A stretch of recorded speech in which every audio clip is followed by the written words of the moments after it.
An article was sent to me by Miss Butterscotch in concerning Tiffany Haddish. Now, I haven't talked about Tiffany Haddish on my channel as a topic of discussion in quite some time. The last time I heard anything about Tiffany Haddish is that she just decided to cut all her hair off and just rock the low cut.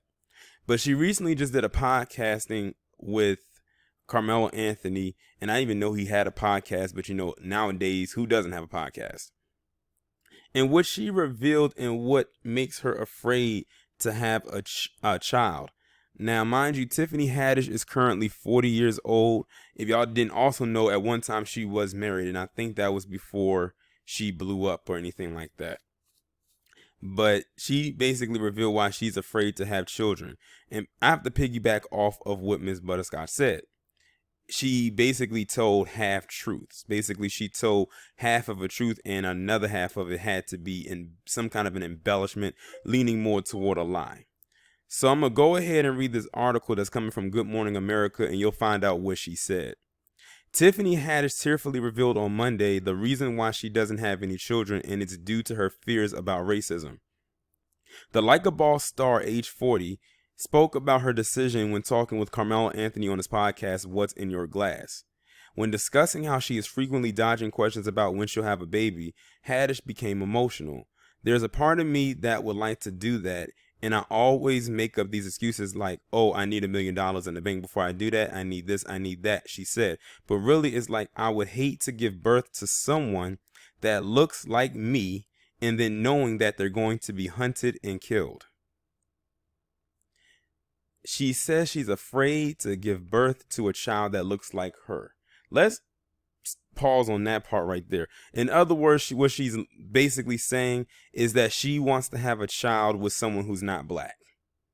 They could be anything in the world but that. Hell, they can be anything that may not be too melanated, because if she was to go for maybe a Puerto Rican or a Dominican, they could be her skin tone and the child could still come out looking like her or the dad, which would still be, in her opinion, too much like her. So she needs someone that's light enough where the child looks more like the father and not so much like her.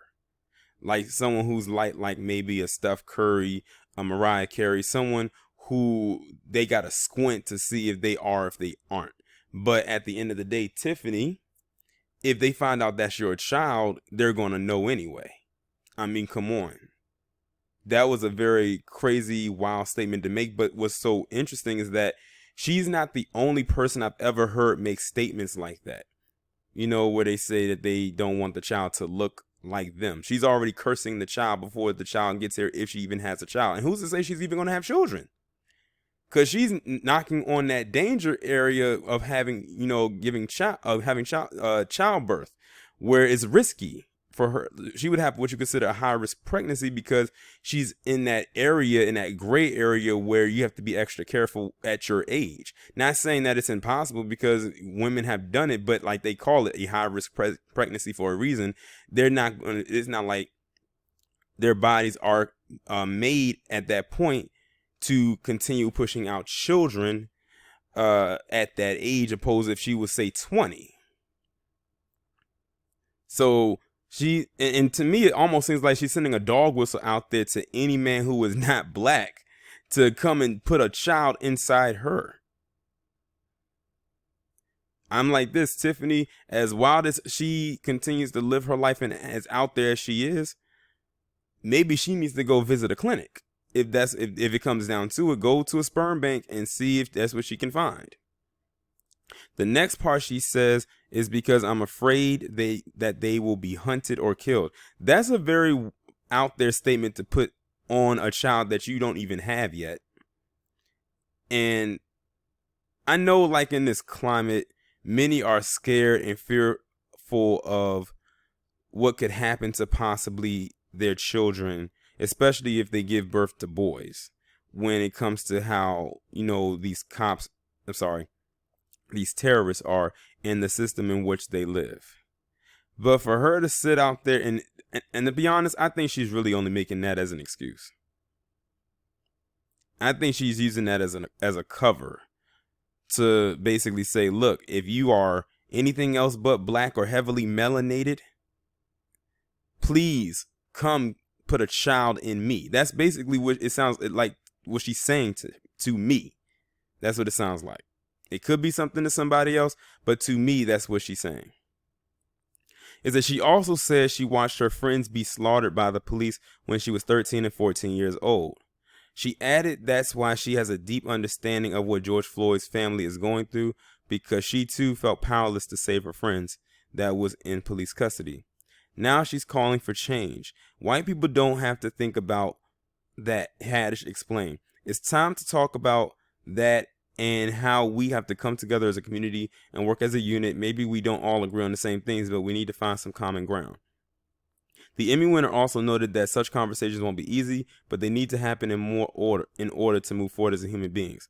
Now, I have to add on this other thing, and I'm glad that it popped up in my head as I was reading that last part. To Tiffany, for you to say that you don't want any children to have by birth from you to look like you, in other words, they would have to be lighter than you, because honestly, Tiffany Haddish is not a dark-skinned woman. She's more brown on the color spectrum. She's not like a Lupita Nyong'o or Viola Davis.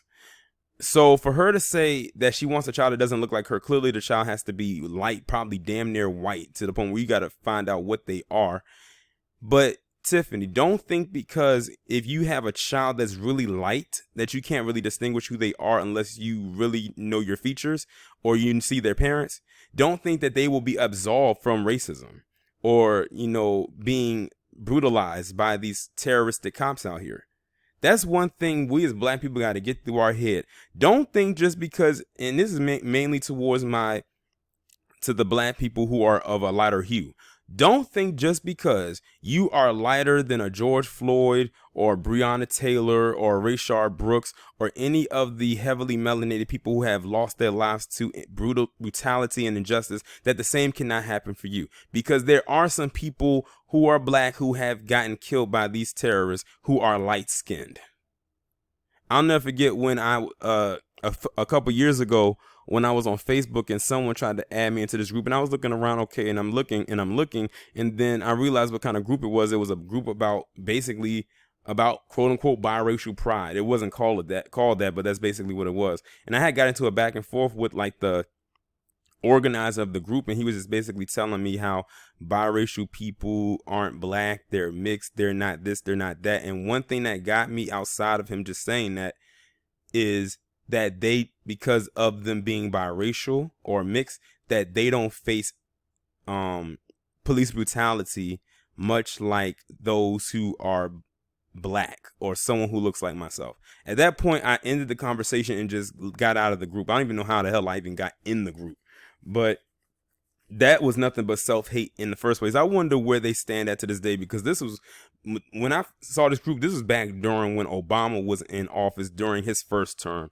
So that shows you how long ago that was. But to those of you out there who are quote unquote biracial or mixed or into people like Tiffany Haddish that thinks like that, don't think that what's happening to people who are darker than you cannot happen to you, because it can, and it has.